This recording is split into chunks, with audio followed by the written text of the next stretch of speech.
কোন অভিশাপে গ্রামের লোকজন পরকীয়া করে আত্মহত্যার পথ বেছে নেয়? গ্রামের সীমানায় কলাবাগানের জঙ্গলে কোন কোন পাপের রহস্য লুকিয়ে আছে? কেন এক যুবতীকে গ্রামের সব পুরুষ সম্ভোগের পর গ্রাম থেকে পাথর মেরে তাড়িয়ে দেয়? কে ঘুঙরু পায়ে ছমছম শব্দে হাতে আর মাথায় আগুন নিয়ে গ্রামের গভীর জঙ্গলে মধ্যরাতে ঘুরে বেড়ায়? মুখোশ পরে ত্রিশূলধারী মানুষটি কোন কোন পাপের সাক্ষী? কোন অভিশাপে গ্রামের সুন্দরী যুবতী একে একে গ্রামের সব পুরুষের লালসার কাছে নিজেকে সমর্পণ করে? তার এই বিকৃত যৌন আচারের পেছনে কোন রহস্য লুকিয়ে আছে? ন্যায় অন্যায় শুভ অশুভের আবর্তে এই গ্রামে একের পর এক ঘটে চলা রহস্যময় ঘটনার কাহিনীটা টুইস্টার টার্নে হতে চলেছে জমজমাট রহস্যের চাদরে মোড়া সাসপেন্সে ভরপুর একটি কাহিনী। সব রহস্যের পর্দা ফাঁস হবে এই কাহিনীতে। তো প্রিয় দর্শক বন্ধু, চলুন শুরু করা যায় cinema shower presents the story of Mangalavaram. কাহিনীর শুরুতে দেখা যায় সাইলু নামে এক কিশোরী আর রবি নামে এক কিশোর এক পেয়ারা বাগান থেকে পেয়ারা চুরি করে পালিয়েছে। তাদের তাড়া করছে ওই বাগানের মালি, কিন্তু সাইলু আর রবি দৌড়ে পালিয়ে এসে এক জায়গায় পেয়ারা ভাগ করতে থাকে। তারপর রবি তার পকেট থেকে একটা ফটো বার করে, যেটা তারা দুই বন্ধু মিলে এক মেলায় স্টুডিওতে তুলেছিল। সাইলু বলে, ছবিটা রেডি হয়ে গেছে? রবি বলে, হ্যাঁ, কাল সন্ধ্যায় স্টুডিও থেকে নিয়ে এসেছি। সাইলু বলে, এই ছবিতে তোমাকে দারুণ লাগছে রবি। রবি কায়দা করে চুল ঠিক করে বলে, হ্যাঁ তা তো বটে, কিন্তু তোমার চোখে কাজল থাকলে তোমাকে আরো সুন্দর লাগতো। সাইলু বলে, আমার দাদি কাজল বানিয়ে দেয়নি। রবি তখন পকেট থেকে ঝিনুকে রাখা কাজল বের করে আর বলে, এই দেখো, আমি তোমার জন্য কাজল এনেছি। কাজল পেয়ে সাইলু খুব খুশি হয় আর বলে, কোথায় পেলে? রবি বলে, রাতের বেলায় মহালক্ষ্মীর মন্দির থেকে এনেছি। সাইলু বলে, তোমার ভয় লাগেনি? রবি বলে, হ্যাঁ ভয় তো লাগছিল, কিন্তু তোমার জন্য ভয় ডর সরিয়ে আমি নিয়ে এসেছি। এরপর তারা দুজনে বাড়ি ফেরার পথে একটা কুকুরের বাচ্চার কান্নার আওয়াজ শুনে দেখে কুয়োর মধ্যে কুকুরের বাচ্চাটা পড়ে গেছে আর কুয়োর ভেতরে থাকা গাছের ডালে উঠে বাঁচার চেষ্টা করছে। রবি তখন ওই কুকুরের বাচ্চাটা বাঁচানোর জন্য দড়ি নিয়ে এসে গাছের সাথে বেঁধে কুয়ার ভেতরে নেমে যায় আর কুকুরের বাচ্চাটাকে পরম যত্নে কোলে তুলে ওপরে নিয়ে আসে। সাইলু খুব খুশি হয়ে যায়। সাইলু বলে, রবি আমি এটা বাড়ি নিয়ে যেতে পারি? রবি বলে, হ্যাঁ তোমার যেমন ইচ্ছে। সাইলু তার নানির সাথে থাকে। তার মা মারা যাবার পর দ্বিতীয় বিয়ে করে তার বাবা আলাদা থাকে। সাইলু বাড়ি গিয়ে দেখে তার বাবা আর তার সৎমা তাকে নিতে এসেছে আর তার সৎমা তার নানির সাথে সাইলুর নামে তার মায়ের রেখে যাওয়া 3 একর জমিটা দেওয়ার জন্য চাপ দিচ্ছে। সাইলুর নানি বলে, ওইটুকু জমিই তো সাইলুর শেষ সম্বল, আমি অনেক কষ্টে ওটাতে হাত দিইনি। সাইলু যখন বড় হবে তখন ওর কাজে লাগবে, তাই আর তুমি কিভাবে ওটা চাইছো? সাইলুর বাবার তখন কাশি ওঠে। সাইলুর কাছে জল চাই। সাইলু খুশি হয়ে এক দৌড়ে ওর বাবার জন্য জল দিতে যায় গ্লাসে করে, কিন্তু তার সৎমা এক ধাক্কায় ওই জলের গ্লাসটা ছুঁড়ে ফেলে দেয় আর সাইলুর বাবাকে বলে, এই বাড়িতে তোমার কোনো মূল্য নাই। ওরা চায় না সাইলু আমাদের কাছে বড় হোক, ওদের কাছে ওই জমিটাই বেশি মূল্যবান। তুমি কিভাবে এই বাড়িতে জল পান করতে পারো? তোমার লজ্জা নাই? চলো এখান থেকে আমরা চলে যাই, আমাদের এখনো 50 কিলোমিটার যেতে হবে। বলে তাদের ছেলেকে টানতে টানতে তারা বেরিয়ে যায়। সাইলুর বাবাও মুখ বেজার করে বেরিয়ে যায় ওই জমিটা না পেয়ে। সাইলু ছলছল চোখে তার বাবার চলে যাওয়াটা দেখতে থাকে। তারপর মহালক্ষ্মীর মন্দিরে গিয়ে একা একা কাঁদতে থাকে। তখন রবি সেখানে আসে আর সাইলুর সব কথা শুনে বলে, কি ফারাক পড়ে, মন খারাপ করো না, আমার বাবা তোমার বাবা, আমাদের সাথে থাকলো কিনা তাতে কি আসে যায়। চলো আমরা মহালক্ষ্মী মায়ের পূজা করি, মহালক্ষ্মী মা আমাদের রক্ষা করবে। এমন সময় রবির বাবা সেখানে চলে আসে আর রবিকে মারধর করতে শুরু করে আর বলে, এই তোকে বিড়ি আনতে বললাম না, আর তুই এখানে কি করছিস? এখন যা বিড়ি নিয়ে আয়। রবি রাগ করে সেখান থেকে চলে যায়। রবির বাবা তখন সাইলুকে হেসে হেসে আদুরে গলায় বলতে থাকে, কিরে আজকাল আসছিস না কেন আমাদের বাড়ি? সাইলু বলে, কাল গিয়েছিলাম তো, তুমি ছিলে না। রবির বাবা বলে, আচ্ছা আজ আসিস। সাইলু ভয়ে ভয়ে হ্যাঁ যাবো বলে মাথা নাড়ে। এখন এই রবির বাবা সাইলুর সরলতার সুযোগ নিয়ে তার সাথে কি করে সেই রহস্যটা এই কাহিনীতে একটু পরেই পরিষ্কার হবে। এরপর একদিন সাইলুর ঘরে গিয়ে তার দাদি দেখে সাইলু বসে বসে কাঁদছে। কারণ জানতে চাইলে সাইলু পেট ব্যথা আর রক্তপাতের কথা বলে। সাইলুর দাদি বুঝতে পারে যে সাইলু রীতিমতি হয়েছে। সে সাইলুকে এই শারীরিক পরিবর্তনটা বুঝিয়ে বলে, প্রত্যেক মেয়ের জীবনেই এই যন্ত্রণাদায়ক সময়টা আসে। জানি না এটা মেয়েদের আশীর্বাদ না অভিশাপ, তবে এটাই প্রকৃতির নিয়ম, এটাই মেয়েদের মা হওয়ার জন্য যোগ্য করে তোলে। এরপর একদিন রাতের বেলা সাইলু তার দাদির সাথে শুয়ে ঘুমাচ্ছে। এমন সময় বাইরে লোকজনের হট্টগোলের আওয়াজ শুনতে পায়। সাইলু তার দাদির সাথে ছুটে গিয়ে দেখে রবিদের বাড়িটায় আগুন লেগে গেছে। দাও দাও করে আগুন জ্বলছে আর লোকজন জল দিয়ে সেটা নেভানোর চেষ্টা করছে, কিন্তু ততক্ষণে সব প্রায় পুড়ে ছাই হয়ে এসেছে। সাইলু রবি রবি করে কাঁদতে থাকে। এরপর সিন শিফট হয় আর কাহিনীটা চলে যায় 10 বছর পরে। 18 অক্টোবর 1986, এক মঙ্গলবারের রাতের দৃশ্য। গলি থেকে গলি পর্যন্ত গ্রামের রাস্তাঘাটে যেন ঘুরে বেড়াচ্ছে এক অশরীরী আত্মা, আর তাকে অনুসরণ করছে একটি কালো রঙের কুকুর। জঙ্গলে ঘুঙরুর ছমছম আওয়াজ আর আগুনের গোলা হাতে আর মাথায় নিয়ে ঘুরে বেড়াতে দেখা যায় এক রহস্যময়ী নারীকে। পরদিন সকালবেলায় দেখা যায় গ্রামের একদল লোক আকাশের দিকে তাকিয়ে অবাক হয়ে হাঁ করে কিছু একটা মন দিয়ে দেখছে। তখন সেখানে আসে কাশিরাজ আর পুলি নামে এই গ্রামের দুইজন, যারা সাইকেল চড়ে সেদিক দিয়ে যাচ্ছিল। পুলি অন্ধ, তাই সে সবসময় তার এই সাগরেদ কাশিরাজের সঙ্গে ঘোরে। তারাও সেই জায়গায় গিয়ে ঢোকে কি হচ্ছে সেটা দেখার জন্য। পুলি দেখতে পায় না, তাই কাশিরাজকে জিজ্ঞাসা করে, আরে এখানে এত জটলা কেন, সবাই কি দেখছে? তখন দেখা যায় সবাই একটা দেওয়ালের দিকে একটি লেখার দিকে তাকিয়ে আছে, যেখানে লেখা আছে শ্যামলীর বর মাচিরাজু আর ড্যানিয়েলের বউ মেরির মধ্যে অবৈধ পরকীয়া চলছে। সেই ভিড়ের মধ্যে ড্যানিয়েলও তখন এসে গেছে। সে পড়তে পারে না, তাই কাশিরাজকে বলে কি লেখা আছে পড়ে শোনাও। কাশিরাজের মুখে তার এই লেখাটা শুনে তার মুখটা বেজার হয়ে যায়। ড্যানিয়েল রাগে দুঃখে তার বউকে পেটানোর জন্য ছোটে। অন্যদিকে দেখা যায় সেই রহস্যময় কলাবাগান, যার জঙ্গলে এই গ্রামের নারী পুরুষ অবৈধ শারীরিক মিলনে আর আরো অনেক পাপে লিপ্ত হয়। আর সে কলাবাগানের মাঝখানে আছে এক অভিশপ্ত কুয়া, যেখানে কিছু রঙিন প্রজাপতি উড়ে বেড়াচ্ছে। আর কুয়ার পাড়ে দুটো লাশ পড়ে আছে, ড্যানিয়েলের বউ আর মাচিরাজু। লোকনিন্দার ভয়ে বিষ খেয়ে তারা আত্মহত্যা করেছে। গ্রামের লোক ওই লাশ দেখে এটাই ভাবে দেওয়ালে এদের নাম লেখার কারণেই লোকলজ্জার ভয়ে তারা দুজনে আত্মহত্যা করেছে। কিন্তু এদের নামটা দেওয়ালে লিখেছে কে? ঘটনা তদন্ত করতে আসে মায়া নামে এক মহিলা পুলিশ ইন্সপেক্টর। ওই গ্রামে বাসু নামে একজন ফটোগ্রাফারকে দেখা যায়, যে ওই লাশের ছবি তুলতে থাকে। তদন্তের জন্য মায়া ড্যানিয়েলকে জিজ্ঞাসাবাদ করে, বলে তুমি কাল রাতে কোথায় ছিলে? ড্যানিয়েল বলে, রাতে খাবার পর জমিতে জল দিতে গেছিলাম, এসে দেখি এই অবস্থা, আর কিছু আমি জানি না। কে যে ওদের নাম লিখেছে দেওয়ালে তাও আমি জানি না। আমি বাড়ি ফিরে আমার বউকে খুঁজে পাইনি। মায়া পুলিশ অফিসার আয়াপ্পাকে বলে, বডি দুটো তোলার ব্যবস্থা করো আর পোস্টমর্টমের জন্য পাঠাতে হবে। তখন গ্রামবাসীরা আপত্তি জানায়। তারা বলে, আমাদের গ্রামের লোকের লাশ কাটাছেঁড়া করতে আমরা দেব না। আমাদের গ্রামে এরকম ঘটনা আগে কোনোদিন ঘটেনি, আমরা এই লাশ নিয়ে যেতে দেব না। কিছু করতে হলে আপনাকে প্রকাশম বাবুর পারমিশন নিতে হবে। মায়া লোকাল পুলিশকে জিজ্ঞাসা করে, কে এই প্রকাশম? তখন এই পুলিশ অফিসার বলে, প্রকাশম এই গ্রামের জমিদার, তার অনুমতি ছাড়া এই গ্রামের কিচ্ছু হয় না, আমাদেরও ওর পারমিশন নিতে হবে, না হলে এই গ্রামবাসীদের খেপিয়ে তুলে আমাদের ঝামেলায় ফেলতে পারে। এরপর দেখানো হয় ওই গ্রামের শাসক প্রকাশমকে।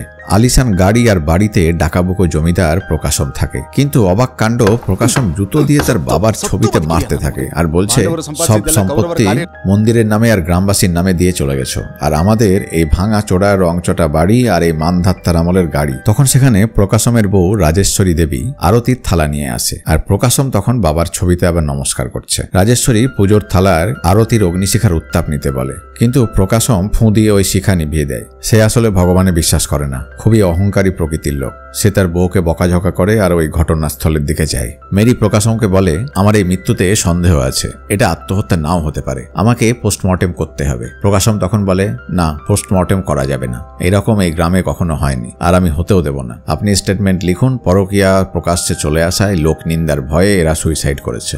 ড্যানিয়েলরা ছিল খ্রিস্টান, তাই খ্রিস্টান রীতিনীতি মেনে ড্যানিয়েলের বউয়ের সমাধি দেওয়া হয়। অন্যদিকে দেখা যায় মুখে মাস্ক পরে একজন মরা পোড়ানোর কাজ করছে। মুখোশধারী এই রহস্যময় লোকটির গোটা কাহিনীতে একটা দুর্দান্ত ভূমিকা আছে, সেটা এই কাহিনীতে একটু আগেই পরিষ্কার হবে। এরপর সিন শিফট হয় আর কাশিরাজকে দেখানো হয়, যে গ্রামের সব মেয়েদের সাথে ফ্লার্ট করার চেষ্টা করে, কিন্তু কেউ তাকে পাত্তা দিত না। সে পারফিউম কিনতে কিনতে দোকানদার মেয়েটির সাথে ফ্লার্ট করছে।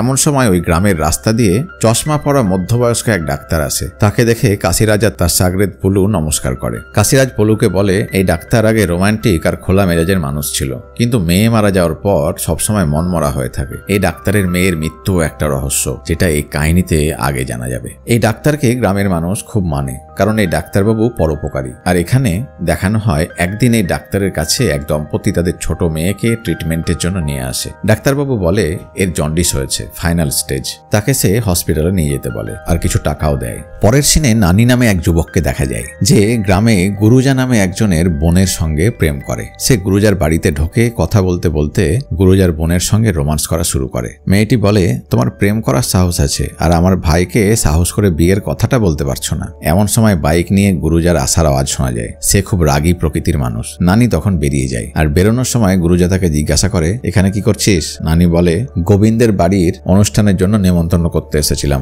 গুরুজা বলে, নেমন্তন্ন করা হয়ে গেছে? নানি বলে, হ্যাঁ। গুরুজা বলে, তাহলে এখন যা। নানি তখন সেখান থেকে চলে যায়। পরের দিন দেখা যায় গ্রামে সেই উৎসবটি চলছে। আসলে এক ধনী পরিবারের মেয়ে ঋতুমতী হয়েছে, আর এই গ্রামের রেওয়াজ হলো কোনো মেয়ে ঋতুমতী হলে সবাই নিজের নিজের সাধ্যমতো ভোজ এবং অনুষ্ঠানের আয়োজন করে। এই ভোজের আয়োজনে সব গ্রামবাসী মহানন্দে খাওয়া দাওয়া করছে। কাশিরাজ আর পলুও এখানে এসেছে। এক জায়গায় বসে গুরুজা তার বন্ধুর সাথে গ্রামের দেওয়ালে লেখা ওই কথাগুলো নিয়ে আলোচনা করছে যে কে লিখেছে ওই লেখাটা, ড্যানিয়েলের বউয়ের নামটা লিখেছে কে। গুরুজা তখন বলে, আমার তো বাসুর ওপরে সন্দেহ হয়। নানি গুরুজার এই আলোচনাটা শুনতে পায় আর বাসুকে গিয়ে সেটা বলে দেয়। বাসু তখন ভীষণ রেগে যায় আর গুরুজাকে গিয়ে এক ধাক্কা মারে, বলে আমার নামে মিথ্যা রটাচ্ছিস। গুরুজা রেগে বলে, বুরবাক তুই তো লিখেছিস ওটা না, বলে সেও পাল্টা বাসুকে ধাক্কা মারে। দেখতে দেখতে ওখানে মারপিট শুরু হয়ে যায়। ছোটখাটো বিষয় নিয়ে কথা কাটাকাটি করতে করতে সবাই মারপিট করতে শুরু করে। এমন সময় জমিদার প্রকাশনের গাড়ির আওয়াজ শোনা যায়। সঙ্গে সঙ্গে একজন চিৎকার করে ঘোষণা করে, এই জমিদার আসছে, জমিদার আসছে।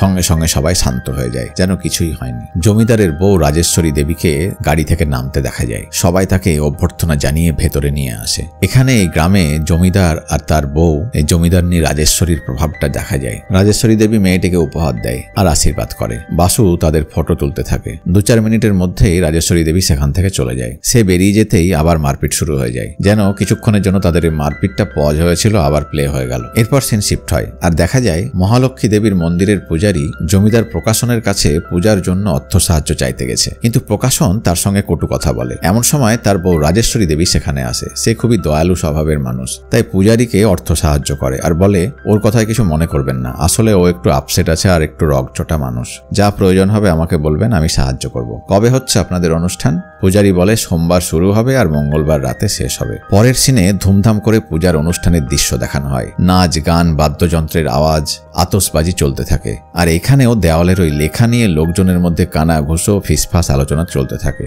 এই অনুষ্ঠানে গুরুজাকে দেখা যায় আর সেই ডাক্তারবাবুকেও দেখা যায়। ডাক্তারবাবু খুব মনোযোগ দিয়ে সব ঘটনা পর্যবেক্ষণ করতে থাকে। সবার আড়ালে সেই মুখোশধারী লোকটিকেও ত্রিশূল হাতে জোরদার নাচতে দেখা যায়। ধমাকাদার নাচা গানায় অংশ নেয় গ্রামের প্রায় প্রতিটি নারী পুরুষ। সবাই খুব আনন্দের সাথে আর শ্রদ্ধার সাথে দেবী মায়ের বন্দনা করতে থাকে। জমিদার পত্নী রাজেশ্বরী দেবীকে অঞ্জলি দিতে দেখা যায়। অনুষ্ঠান শেষ হতেই মঙ্গলবারের রাত গভীর হয় আর কোনো এক অশরীরী আত্মাকে যেন এই গ্রামের এই গলিতে গলিতে ঘুরে বেড়াতে দেখা যায়। সেই আত্মাকে অনুসরণ করছে সেই কালো কুকুরটি।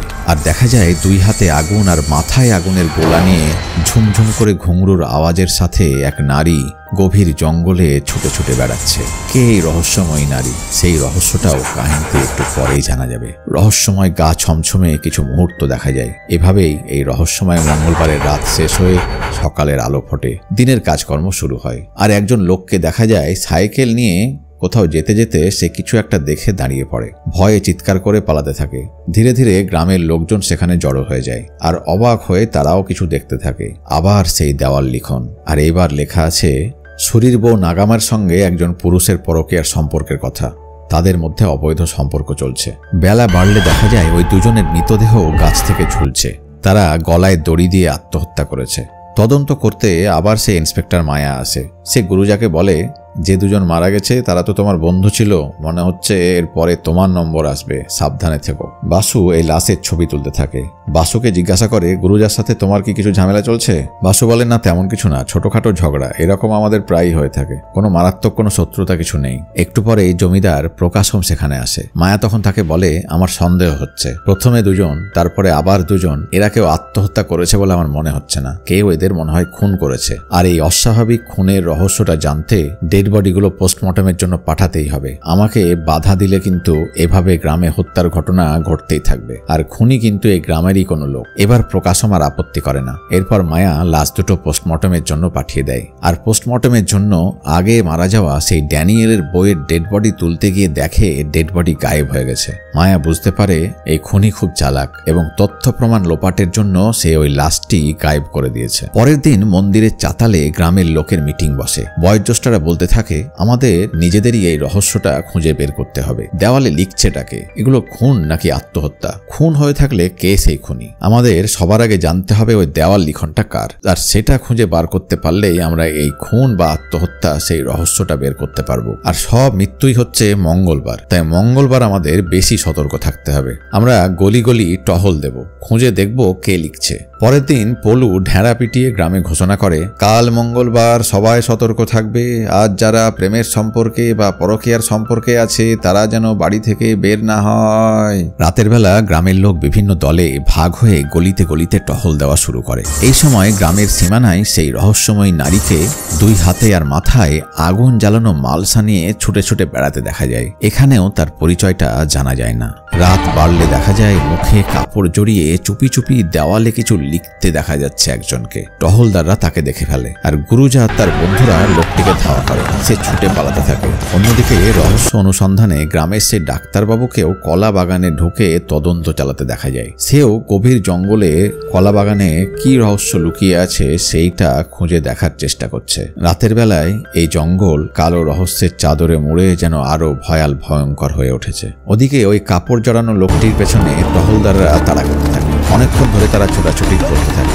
একটা সময় সে ধরা পড়ে যায়। গুরুজা ওই লোকটির মুখ থেকে কাপড় সরিয়ে দেয় আর অবাক হয়ে দেখে এই সেই নানি, গুরুজার বোনের সাথে যার প্রেম চলছে। গুরুজা তাকে বলে, এই তুই আসল কালপ্রিট, দেওয়ালে লিখিস আর খুন করিস, আর সজোরে একটা ঘুষি মারে। ওদিকে ওই অন্ধকারে জঙ্গলে ঘুরতে ঘুরতে ডাক্তারবাবু দেখে কুয়োর পাঁচিলের উপরে বসে আছে হলুদ আর আসমানি শাড়িতে সুসজ্জিতা এক রহস্যময়ী নারী, আর তার কান্নার আওয়াজ আসছে। মেয়েটি মুখ তুললে দেখা যায় তার চোখ দুটো আগুনের মতো জ্বলছে। মেয়েটি অতর্কিতে ডাক্তারের দিকে তাকায় আর ডাক্তারবাবু ভয়ে অবাক হয়ে পিছিয়ে যেতে থাকে। আর মেয়েটির দিকে তাকিয়ে যেতে মেয়েটি ইয়া করে ভয়ঙ্কর একটা চিৎকার করে আর ডাক্তারবাবু ভয়ে চমকে উঠে পেছনে পিছিয়ে যায়। মেয়েটি ঝুপ করে কুয়োর ভিতরে লাফ মারে। কে এই রহস্যময়ী নারী? কেনই বা সে কুয়োর মধ্যে লাফাচ্ছে? এটি কার আত্মা? এটা কি কোনো ভূত পিশাচ নাকি এটি কারোর খেলা? এটা এই কাহিনীতে একটু পরেই পরিষ্কার হবে। কিন্তু এই রহস্যময়ী শাড়ি পরা মেয়েটিকে দেখে ডাক্তারবাবু বলে, সাইলুজা, মানে এই সেই সাইলুর অতৃপ্ত আত্মা।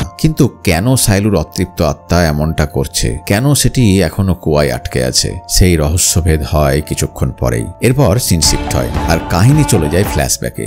1.5 বছর আগের ঘটনা এবং এই 18 মাস ধরে কি কি ঘটনা ঘটেছে সেইটি দেখানো হয়। সেই প্রথম দৃশ্যে দেখানো ছোট্ট কিশোরী সাইলু এখন যুবতী। সে কলেজে যায় আর এখন চোখে কাজল লাগিয়ে রেডি হচ্ছে কলেজে যাওয়ার জন্য। ওর দাদি তাকে টিফিনের কৌটোটা দেয়। যাবার সময় সাইলুজা সেই কুকুরটিকে আদর করে, যে কুকুরটিকে সে আর রবি মিলে ওই কুয়া থেকে বাঁচিয়ে তুলেছিল।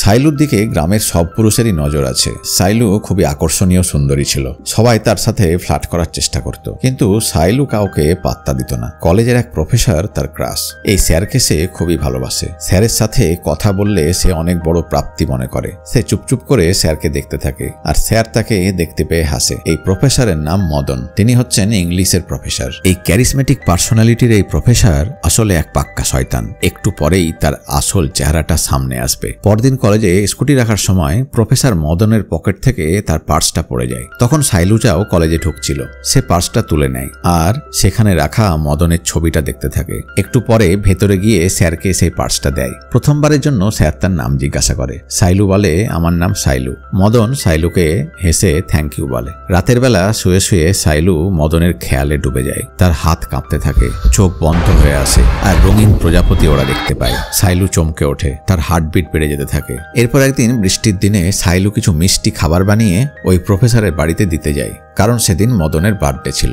স্যার মিষ্টির কৌটোটা নেয় আর বাইরে তখন কিন্তু ঝমঝম করে বৃষ্টি শুরু হয়ে গেছে। তাই মদন বলে, সাইলু কিছুক্ষণ তুমি থেকে যাও, বৃষ্টি কমলে চলে যাবে। সাইলু তখন চেয়ারে বসে। তখন মদন তাকে শেক্সপিয়ারের একটি রোম্যান্টিক নভেলের একটা চ্যাপ্টার পড়ে শোনাতে থাকে। সাইলু মুগ্ধ হয়ে সেটা শুনতে থাকে। কাহিনী পড়তে পড়তে মদন ধীরে ধীরে সাইলুর দিকে এগিয়ে যায়, তাকে কিস করার চেষ্টা করে। সাইলু কিংকর্তব্য বিমূঢ় হয়ে যায় কয়েক মুহূর্তের জন্য।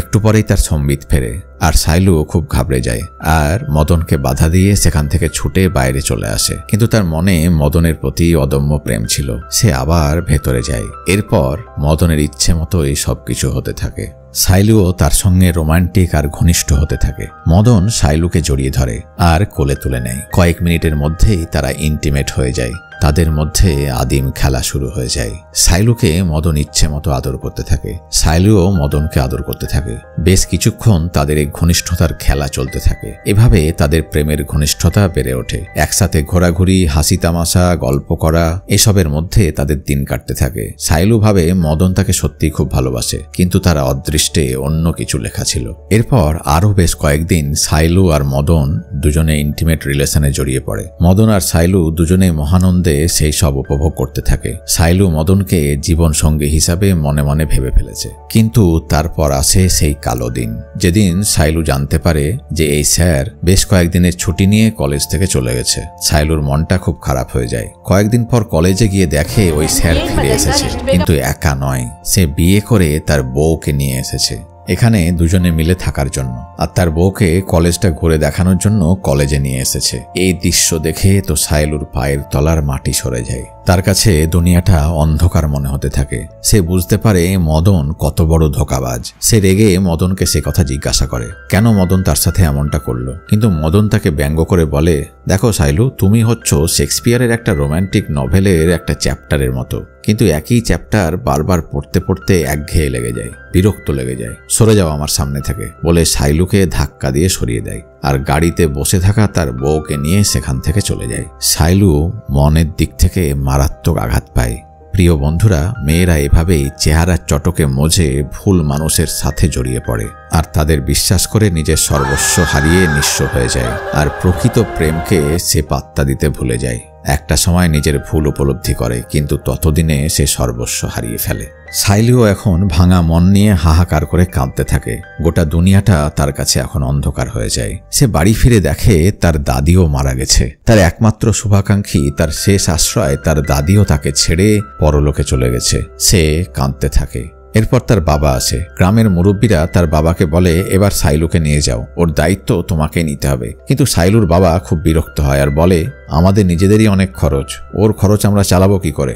আসলে সাইলুর এই বাবা তার সৎমার কথায় ওঠবোস করে। সাইলুর বাবা আরো বলে, যদি সাইলু ওর নামের 3 একর জমির কাগজটা আমাদের দিয়ে দেয় তো আমরা ওর পড়ার খরচ ভরণ পোষণ করতে পারবো। সাইলু এটা শুনে খুব দুঃখ পায়। রাগে দুঃখে সে তার জমির কাগজটা বাবার মুখের ওপর ছুঁড়ে মারে, বলে, এটার জন্যই তো তুমি এসেছো, এই নাও জমির কাগজ। সাইলুর বাবা বলে, তোর সাহস কত, লোকের সামনে বাপকে অপমান করলি। তার সৎমা কিন্তু জমির কাগজটা তুলে নিতে ভোলে না। সাইলু বলে, তুমি বাবা ডাকের যোগ্যই নও। সাইলুর বাবা রেগে তার দ্বিতীয় বউকে নিয়ে সেখান থেকে চলে যায় আর বলে, আমরা কোনোদিন আর এখানে আসবো না। তারা সাইলুকে রেখে জমির কাগজটা নিয়ে কেটে পড়ে। সাইলু এরপর খুবই একা আর বিমর্ষ হয়ে পড়ে। অস্বাভাবিক আচরণ করতে থাকে। এখানে সেখানে একা একা মন খারাপ করে ঘুরে বেড়ায়, যেখানে সেখানে বসে থাকে আর কাঁদতে থাকে। মানসিক বিভ্রান্তির মধ্যে তার দিন কাটতে থাকে। মদনের ভাবনা তার মাথা থেকে বেরোয় না। অন্য পুরুষদের মধ্যেও সে মদনকে দেখতে থাকে। এভাবেই একদিন যখন সে মাঠে একা বসে আছে, তখন ওই গ্রামের এক যুবক তার সঙ্গে ফ্লার্ট করার চেষ্টা করে। সাইলু তার মধ্যেও মদনকে দেখতে পায়। সে মুচকি হেসে ওই যুবকটিকে নিজের কাছে ডেকে নেয়। সাইলুর সম্মতি পেয়ে সেই যুবক তো মহানন্দে সাইলুর সঙ্গে ইন্টিমেট হয়ে যায়। মাঠের মধ্যেই তারা আদিম খেলায় লিপ্ত হয়। কিছুক্ষণের মধ্যেই সাইলুর সম্বিত ফেরে। তার চোখ দিয়ে তখন জল পড়তে থাকে, তার হাত কাঁপতে থাকে, আর সে ওই যুবককে চাপটে ধরে। তার চোখ বন্ধ হয়ে যায় আর চোখে অন্ধকার দেখতে থাকে, আর অন্ধকারের মধ্যে রঙিন প্রজাপতির ওড়াউড়ি দেখতে পায়। সাইলু আর তার দাদির এমনিতে খুব কষ্টে দিন কাটত। সাইলুর শেষ সম্বলটুকু চলে যাওয়ায় টাকার অভাবে তার পড়াশোনা বন্ধ হয়ে যায়। কিন্তু পেটের ক্ষুধার জ্বালা বড় জ্বালা, আর ভাত জোগাড় করার জন্য সাইলু একটি কাঠের কারখানায় কাজ করা শুরু করে। আর মানসিক বিভ্রান্তির মধ্যে সে ওই কাঠের ফ্যাক্টরির মালিকের সাথেও আদিম খেলায় মেতে ওঠে। যখন তার সম্বিত ফেরে তখন চমকে ওঠে আর ধাক্কা দিয়ে লোকটিকে সরিয়ে দিয়ে সেখান থেকে সে চলে যায়। সাইলুর মানসিক বিভ্রান্তি বাড়তে থাকে। সে গ্রামের বিভিন্ন পুরুষের সাথে শারীরিক সম্পর্কে জড়িয়ে পড়ে। সাইলু বাড়ি ফিরে হাতে একটা রাবার ব্যান্ড বাঁধে। যখনই তার বিভ্রান্তি আসবে তখনই সে ওই রাবার ব্যান্ড জোরে জোরে নিজের হাতে আঘাত করে নিজেকে আহত করতে থাকে, যাতে তার মানসিক স্থিতি বজায় থাকে আর নতুন করে সে যেন কোনো পুরুষের সাথে ইন্টিমেট না হয়ে পড়ে। এরপর একদিন বাসে তার পাশের সিটে এক পুরুষ বসে। তার শরীরের সাথে সাইলুর শরীর টাচ হতে থাকে। সাইলুর তখন হাত কাঁপতে থাকে। সে আবার বিভ্রান্তির মধ্যে চলে যেতে থাকে। তাই সে হাতের রাবার ব্যান্ড দিয়ে বারবার নিজের হাতে আঘাত করতে থাকে। সে এই কাজটা আগেও অনেকবার করেছে, আর আঘাতে আঘাতে তার হাতে কাল সিটে পড়ে আছে। এরপর একদিন ওই কাঠের মিলে তার মালিক তার বন্ধুদের পাঠায় সাইলুর কাছে একটু মজা নেওয়ার জন্য, কিন্তু সাইলু তাদের ধাক্কা দিয়ে সরিয়ে দেয়। তারা তখন তাদের বন্ধুকে ডাকলে সেই মালিক এসে সাইলুকে বলে, এতদিন আমার সাথে সব করলি আর এখন নতুন করে ড্রামা করছিস। সাইলুকে সে মারতে শুরু করে। সাইলু তাকে এক চড় মারে। সে রাগে সাইলু সাইলুকে কাঠের কারখানা থেকে বের করে দেয় আর বাইরে ধাক্কা দিয়ে ফেলে দেয় আর বলে, এ আমার 1000 টাকা চুরি করেছিল, আমার বন্ধুরা হাতে নাতে ধরে ফেলায় এখন ড্রামা করে কাঁদছে। সাইলু বেচারা কাঁদতে কাঁদতে সেই কাঠের কারখানা থেকে চলে আসে। এরপর একদিন রাতে গ্রামের সেই যুবকটি আসে তার সাথে এনজয় করার জন্য, কিন্তু সাইলু তার সব কাপড় খুলে ওই যুবককে লাঠিতে বাঁধা একটি দড়ি দিয়ে বলে, আমাকে মারো। সেই যুবকটি অবাক হয়। সাইলু তখন তাকে বলে, কি বললাম, এটা দিয়ে মারো আমাকে। সেই যুবকটি তখন ভাবে এটাও হয়তো সাইলুর যৌনতার অদ্ভুত একটি শখ, তাই সাইলুর কথা মতো সে সাইলুকে জোরে জোরে ওই দড়িটা দিয়ে মারতে থাকে। সাইলু ব্যথায় কাতরাতে কাতরাতে আরো মারতে বলে। সেই লোকটি সাইলুকে জোরে জোরে মারতে থাকে। একটা সময় সাইলু শান্ত হয়ে যায় আর বসে বসে হাহাকার করে কাঁদতে থাকে আর গায়ে কাপড়টা জড়িয়ে নেয়। ছেলেটি তাকে টাচ করে ঘনিষ্ঠ হওয়ার চেষ্টা করতে সাইলু তাকে জোরে ধমক দেয় আর চিৎকার করে ওঠে। লোকটি তখন ভয় পেয়ে সেখান থেকে পালিয়ে যায়। সাইলু ঘোরের মধ্যে দেখে তার চারিদিকে রঙিন প্রজাপতি ওড়াউড়ি করছে আর তার হাত কাঁপতে থাকে আর সে হাত দিয়ে সেই রঙিন প্রজাপতিগুলো তাড়ানোর চেষ্টা করতে থাকে। এরপর সাইলু দিগ্ভ্রান্ত হয়ে এখানে ওখানে ঘুরে বেড়াতে থাকে আর আক্ষেপ করতে থাকে যে তার জীবনটা ধ্বংস হয়ে গেল। তাকে গ্রামের সব পুরুষ ঘুরে ঘুরে দেখতে থাকে। সাইলু যখন যেখানে গ্রামের যে পুরুষকে পায় তার সাথে মিলনে লিপ্ত হয়ে যায়। ধীরে ধীরে গ্রামের লোকজন সাইলুর এই কাণ্ড কারখানা দেখে ফেলতে থাকে। গ্রামের সবাই তার নোংরা স্বভাবের কথা আলোচনা করতে থাকে। গ্রামের লোকজন দেখে সাইলু গ্রামের পরিবেশ নষ্ট করছে, তাই তারা জমিদার প্রকাশমের কাছে সাইলুর সম্পর্কে অভিযোগ জানায়। প্রকাশম বলে, ওই মেয়েকে এখানে নিয়ে এসো। সাইলু তখন কোথাও যাবার জন্য শাড়ি পরে সেজেগুজে রেডি হচ্ছিল, কিন্তু গ্রামের লোকজন তাকে ধরে প্রকাশমের কাছে নিয়ে যায়। প্রকাশমের বাড়ির উঠোনে তাকে ধাক্কা দিয়ে ফেলে দেয়। প্রকাশম সাইলুকে জিজ্ঞাসা করে, লোকে তোমার নামে যা অভিযোগ করছে তা কি সত্যি? সাইলু চুপ করে থাকে। জমিদার বলে, চুপ করে থাকাটা কোনো উত্তর নয়। তোমার কোনো লজ্জা নাই যখন তখন যেখানে সেখানে গ্রামের যে কোনো পুরুষের সাথে নোংরা সম্পর্কে লিপ্ত হচ্ছ?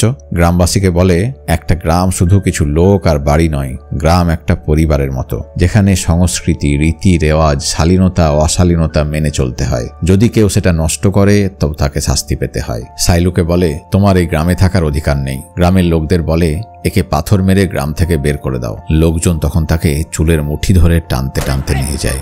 সবাই তাকে কটু কথা শোনাতে থাকে, কেউ তাকে লাঠি দিয়ে মারতে থাকে। গ্রামের মেয়েরা সাইলুর দিকে পাথর ছুটতে থাকে, তো কেউ আবার ইট ছুটতে থাকে। সবাই তাকে দুচ্ছাই করে গ্রামের বাইরে তাড়িয়ে দিতে থাকে। সাইলু বেচারা কাঁদতে কাঁদতে বলতে থাকে, আমাকে তোমরা মেরো না, তোমরা মেরো না আমাকে। কিন্তু গ্রামের লোকজন তাকে নির্মমভাবে মারতে মারতে গ্রাম ছাড়া করে। সাইলু কাঁদতে কাঁদতে গ্রাম থেকে বেরিয়ে যায়। এখানে সিন শিফট হয় আর পরদিন গ্রামের কুয়োয় সাইলুর মৃতদেহ পাওয়া যায়। লোকের নিন্দা অপমানে আত্মগ্লানিতে ভুগতে ভুগতে সাইলু কুয়ায় ঝাঁপ দিয়ে আত্মহত্যা করেছে। সাইলুর ডেড বডি ঘিরে গ্রামের লোকের ভিড় বাড়তে থাকে।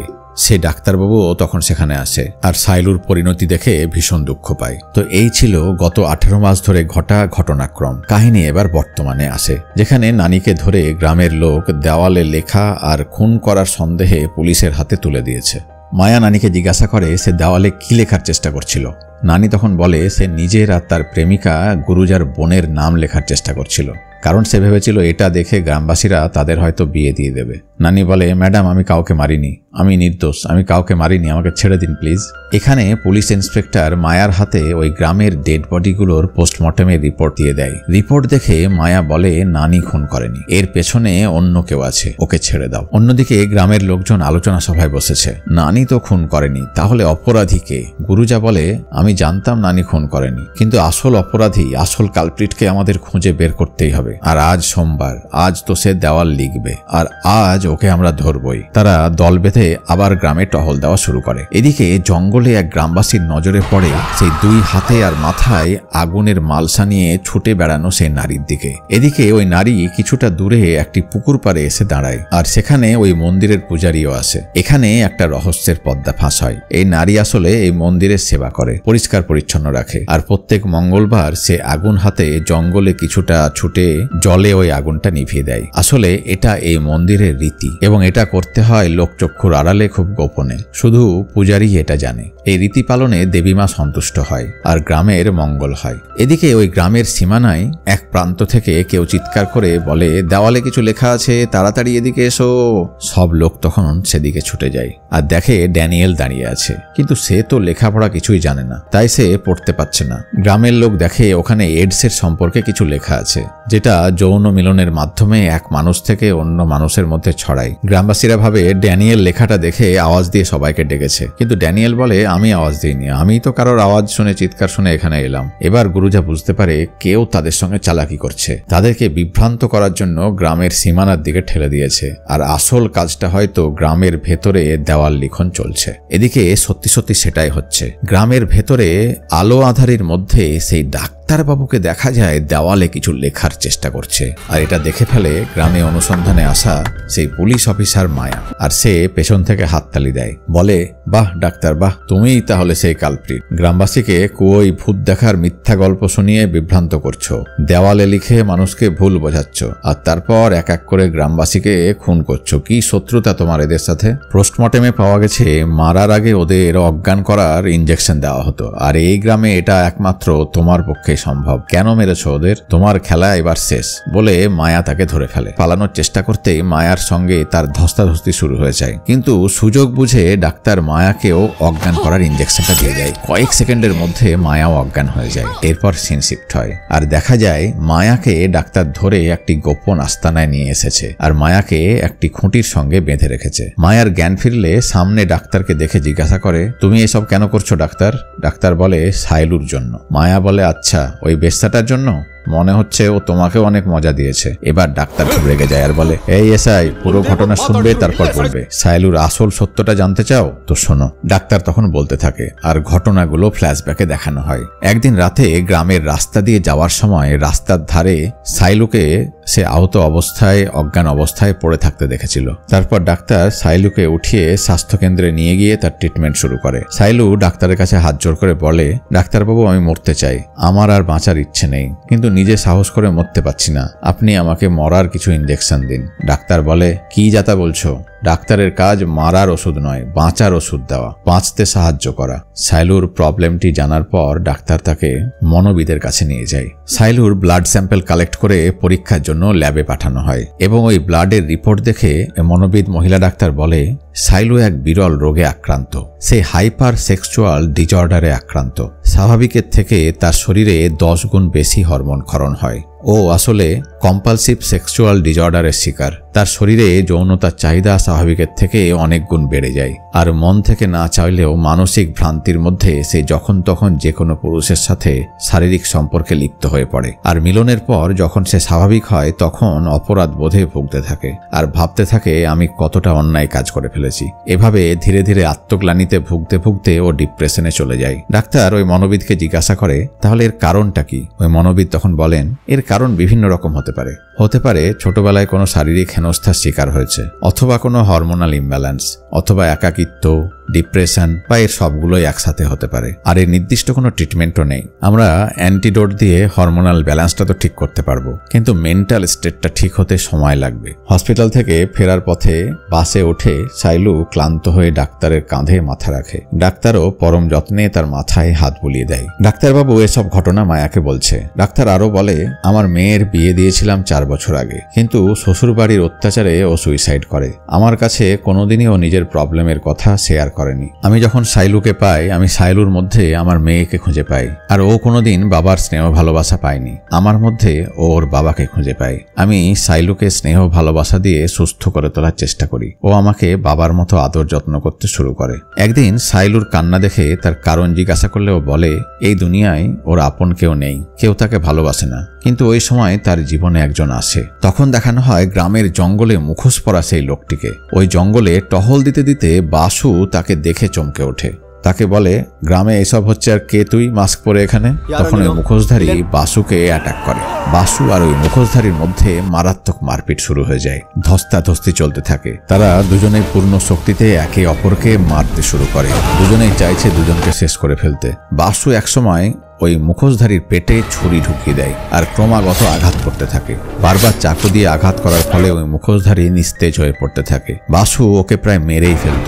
এই সময় সেই সাইলুর কুকুরটি ছুটে আসে ওই ঘাসের জঙ্গলে আর বাসুর ওপর ঝাঁপিয়ে পড়ে। বাসু তখন চমকে উঠে মুখোশধারীকে ছেড়ে দেয়। ওই মুখোশধারী তখন ত্রিশূল নিয়ে বাসুর বুকে গেঁথে বাসুকে মেরে দেয়। এদিকে ওই ডাক্তার মায়াকে বলতে থাকে, আমি গ্রামে যা ঘটনা অবজার্ভ করতাম, আমি দেখেছি সবসময় মুখোশ পরা একজন সাইলুকে ফলো করত, কিন্তু কোনোদিন দুর্ব্যবহার করেনি সাইলুর সাথে। আমি একদিন ওই মুখোশধারীকে জিজ্ঞাসা করি, কে তুমি? এই মুখোশধারী লোকটি আসলে আর কেউ নয়, এ হলো সাইলুর সেই ছোটবেলার বন্ধু রবি। আসলে সে ওই দিন আগুনে পুড়ে মারা যায়নি। রবির সবকিছু জেনে ডাক্তার রবিকে সাইলুর কাছে নিয়ে আসে, আর সাইলু রবির পরিচয় পেয়ে তাকে জড়িয়ে ধরে, বলে এতদিন তুমি কোথায় ছিলে, তুমি কোথায় গিয়েছিলে আমাকে ছেড়ে? তখন রবি তাকে বলতে থাকে তার কারণ, আর ফ্ল্যাশব্যাকে দেখা যায় ওই আগুন লাগার রহস্যটা কি ছিল। সাইলু আসলে সেই সন্ধ্যায় তার বন্ধু রবির বাড়ি গিয়েছিল রবির সাথে খেলার জন্য।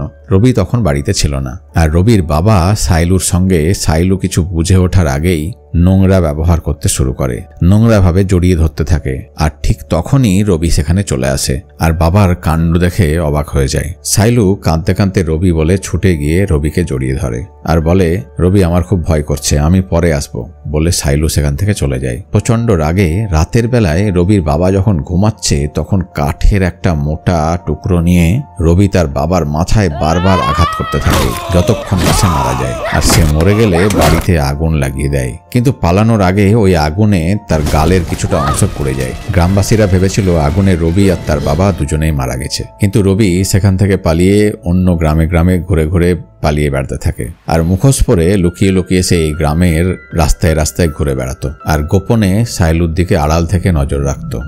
রবি বলে, তারপর থেকে প্রতি মুহূর্তেই ছায়ার মতোই আমি তোমাকে অনুসরণ করে গেছি। তোমার সুখের মুহূর্তে, দুঃখের মুহূর্তে সবসময়ই আমি তোমাকে অনুসরণ করে গেছি, কিন্তু কোনোদিনই সাহস করে তোমার সামনে আসতে পারিনি। আমার বাবার সেই দুর্ব্যবহার আর আমার মুখের এই পোড়া দাগ তোমার সামনে যেতে আমাকে বারবার বাধা দিয়েছে। আমি চেয়েছিলাম তোমার কাছে মৃত হয়ে যেতে, আর চেয়েছিলাম তুমি সুখে শান্তিতে জীবনটা কাটাও, তাই আমি কোনোদিন তোমার সামনে আসিনি। অন্য গ্রামে গ্রামে ঘুরে আমি থাকার জায়গা, আমার খাবার আমি জোগাড় করে আমি দিন কাটিয়ে দিতাম, আর চুপি চুপি আমাদের গ্রামে গিয়ে তোমাকে ফলো করতাম, কিন্তু আমি তোমার জন্য কিচ্ছু করতে পারিনি, আমি এতটাই অসহায় ছিলাম। রবি বলে, সাইলু তোমার এই অবস্থায় আমি আর তোমাকে ছেড়ে যেতে চাই না, তোমাকে পরম যত্নে রাখবো, আমাকে কি তুমি বিয়ে করবে সাইলু? সাইলু তখন আনন্দে কেঁদে ফেলে, বলে, কিন্তু রবি আমি তো নষ্ট হয়ে গেছি, আমি আর তোমার যোগ্য নেই। রবি বলে, তুমি আমার কাছে সে আগের সাইলুই আছো। ডাক্তার বলে, তোমরা দুজনেই যদি একসাথে থাকো আর অতীত ভুলে সামনে এগিয়ে যাও তবে তোমরা দুজনেই সুখী হবে। কালই আমি আর রবি শহরে গিয়ে বিয়ের সব সরঞ্জাম নিয়ে আসবো, আর মহালক্ষ্মীর মন্দিরে তোমাদের বিয়ে হবে। এই জন্যই এই দিন সাইলু শাড়ি পরে সেজে গুজে তৈরি হচ্ছিল, আর ডাক্তার আর রবি শহরে চলে যায়। আর সেই দিনই সাইলুকে গ্রামবাসীরা পাথর মেরে নিগ্রহ করে তাড়িয়ে দেয়। আর রবি আর ডাক্তার যখন শহর থেকে গ্রামে ফিরে আসে তখন জানতে পারে কলাবাগানের সেই কুয়ার কাছে সাইলুর মৃতদেহ পড়ে আছে। সাইলু আত্মহত্যা করেছে কুয়ায় ঝাঁপ দিয়ে। গ্রামবাসীরা কেউ সাইলুর মতো নোংরা মেয়েকে সৎকার করতে রাজি হয় না। তখন ডাক্তার বলে, তোমরা চলে যাও, আমি মিউনিসিপ্যালিটির লোক ডেকে লাশ সরানোর ব্যবস্থা করছি। রবি সাইলুর কাছে বসে সাইলু সাইলু বলে কাঁদতে থাকে। এই পর্যন্ত শুনে মায়া বলে, কিন্তু তুমি তো সাইলুর অসুখের কথা জানতে, তো গ্রামবাসীকে সেটা জানাওনি কেন? ডাক্তার বলে, এই এসআই, ইডিয়েটের মতো কথা বলো না। যে সমাজে পিরিয়ড হলে মেয়েদের ঘর থেকে বেরোতে দেওয়া হয় না, মেয়েদের অসুচি বলে মনে করা হয়, সেখানে ওই গ্রামে সাইলুর প্রবলেমের কথা কেউ বিশ্বাস করতো না। মায়া বলে, তো সাইলু সুইসাইড করেছে, তো তুমি তার সাজা গ্রামবাসীকে মেরে কেন দিচ্ছ? ডক্টর তখন বলে, এই এসআই, সাইলু সুইসাইড করেনি, ওকে খুন করা হয়েছে। 6 জন লোক মিলে ওকে খুন করেছে, 4 জনকে তো আমরা মেরে ফেলেছি, 5ম জনকে রবি এতক্ষণে মেরে ফেলেছে। এইখানে ফ্ল্যাশব্যাকে দেখানো হয় দেওয়ালে লিখে গ্রামবাসীকে বিভ্রান্ত করে কিভাবে ওই 4 জনকে ডাক্তার আর রবি প্ল্যান করে একে একে মেরে ফেলেছে, আর মারার পর তাদের ডেড বডিগুলো কখনো কুয়ার ধারে বা কখনো গাছে ঝুলিয়ে দিয়েছে যাতে লোকে মনে করে আত্মহত্যা। ডাক্তার প্রথমে দেওয়ালে তাদের নাম লিখত, তারপর অজ্ঞান করার ইঞ্জেকশন ব্যবহার করে তাদের অজ্ঞান করে দিত, এবং পরে রবি গিয়ে তাদের মেরে ফেলত। আর কুয়োয় ভূত দেখা রটনাটাও সে ডাক্তারই রটিয়েছিল যাতে মানুষের মধ্যে একটা বিভ্রান্তি কাজ করে এবং তারা এগুলো আত্মহত্যা বলে মনে করে। ডাক্তার বলে 5ম জন হচ্ছে বাসু, যাকে রবি এতক্ষণে মেরে ফেলেছে। শুধু বাকি আছে 6ষ্ঠ জন, ওকেও আমার হাতে মরতে হবে। মায়া জিজ্ঞাসা করে, কে এই 6ষ্ঠ জন? তখন ডাক্তার বলে, এই গ্রামের সব থেকে মহিষী মহিলা, এই গ্রামের জমিদারনি রাজেশ্বরী দেবী। এখানে সিন শিফট হয়, আর দেখা যায় জমিদার বাড়ি ফিরে গেলে তার বউ তাকে জিজ্ঞাসা করে, কি হলো, ওই 4 জনকে কে মেরেছে কিছু জানতে পারলে? কিন্তু ওই জমিদার প্রকাশম খুব রেগে যায় আর রাজেশ্বরীর গলা টিপে ধরে আর বলছে, জানতে জানতে চাস ওই 4 জনকে কে মেরেছে না?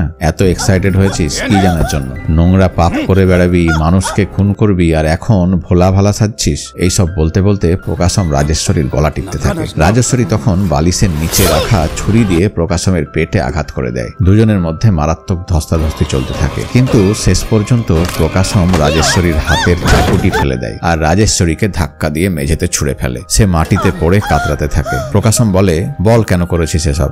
এখানে দেখানো হয় রাজেশ্বরী ভালো মানুষের মুখোশের আড়ালে আসলে কত বড় শয়তান। সেদিন রাতে গ্রামের জঙ্গলে ঘেরা রাস্তা দিয়ে বাড়ি ফেরার সময় একদল নরপশু সাইলুকে তাড়া করে তাকে ধর্ষণ করার জন্য। সাইলু ভয়ে ছুটে পালিয়ে জঙ্গলের অন্ধকারে চলে যায় আর একটি বাড়ির আড়ালে লুকিয়ে পড়ে। কিন্তু ওই বাড়ির বারান্দায় বসে সাইলু ওই বাড়ির ভিতরে রতিক্রিয়ায় মত্ত নারী পুরুষের কথাবার্তা শুনতে পায়। সে এগিয়ে গিয়ে জানলা দিয়ে দেখে ঘরের ভেতরে সেই নারী আর কেউ নয়, তাদের গ্রামের সাধুর মুখোশধারী সেই জমিদার পত্নী রাজেশ্বরী দেবী। আর তার সঙ্গে নোংরা আদিম খেলায় লিপ্ত হয়ে আছে তাদের গ্রামের ফটোগ্রাফার বাসু। তারা দুজনে অবৈধ আদিম খেলায় মগ্ন হয়ে আছে। দেখে তো সাইলু চমকে ওঠে আর ভয়ে ছুটে পালাতে গিয়ে পায়ে কাঁটা ফুটে আহ করে চিৎকার করে ফেলে। আর ওই আওয়াজ পেয়ে জানলা খুলে রাজেশ্বরী দেবী সাইলুকে পালাতে দেখে ফেলে। রাজেশ্বরী বুঝে যায় যে সাইলু তাদের নোংরা কাণ্ড কারখানা দেখে ফেলেছে। তখন রাজেশ্বরী তার হয়ে গ্রামের কাজ করা 4 জন লোককে ডাকে। এরা হলো সেই 4 জন যাদের লাশ দুবারে পাওয়া গিয়েছিল 2টো করে। আসলে এরা গোপনে মোটা টাকার বিনিময়ে ওই জমিদারনির হয়ে কাজ করত। জমিদারনি ওই 4 জনকে বলে সাইলুকে বাঁচিয়ে রাখা যাবে না, মেরে ফেলতে হবে। রাজেশ্বরীর প্ল্যান মতোই এই 4 জন গ্রামের লোককে খেপিয়ে প্রকাশমের কাছে অভিযোগ করেছিল আর সাইলুকে পাথর মেরে গ্রাম ছাড়া করেছিল। তারপর সাইলু যখন গ্রামের সীমানায় সন্ধ্যাবেলায় সেই কলাবাগানে বসে বসে একা একা কাঁদছিল, তখন এই 4 জন তাকে কুয়ার পাড়ে নিয়ে যায়। সেখানে ওই জমিদারনি রাজেশ্বরী আর তার সাথে অবৈধ সম্পর্কে লিপ্ত হওয়া সেই যুবক বাসুও আসে। বাসু সাইলুকে নোংরাভাবে টাচ করতে থাকে। সাইলু বলে, আমি কাউকে কিছু বলবো না, আমাকে ছেড়ে দাও। সাইলু রাজেশ্বরীর পা জড়িয়ে ধরে আর বলে, আমি আপনাদের ব্যাপারে কাউকে কিছু বলবো না, আমাকে ছেড়ে দিন। কাল থেকে আমার নতুন জীবন শুরু হবে। কিন্তু বেচারা সাইলু স্বপ্ন দেখেছিল রবির সাথে নতুন করে জীবন শুরু করার, কিন্তু তার অদৃষ্ট।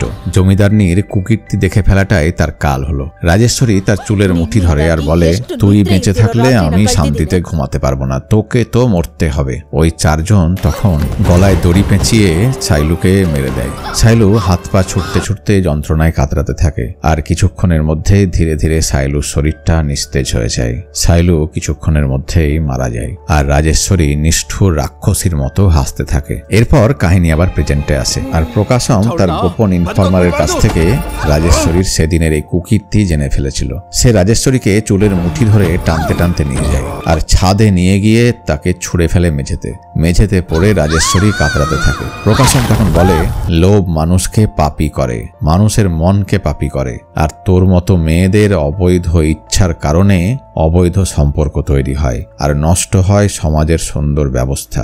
তোর এই সমাজে বাঁচার কোনো অধিকার নেই। নিজের কামবাসনার নোংরামি দেখে ফেলায় একজনকে খুন করে ফেলেছিস। তোর মতো পিশাচ জানোয়ারের মরাই উচিত। এটা বলতে বলতে প্রকাশম রাজেশ্বরীর গায়ে পেট্রোল ছিটিয়ে দিতে থাকে। রাজেশ্বরী তাকে না না করতে থাকে। এমন সময় জমিদারের বাড়ির প্রাচীর পেয়ে উঠতে দেখা যায় সেই ডাক্তারকে।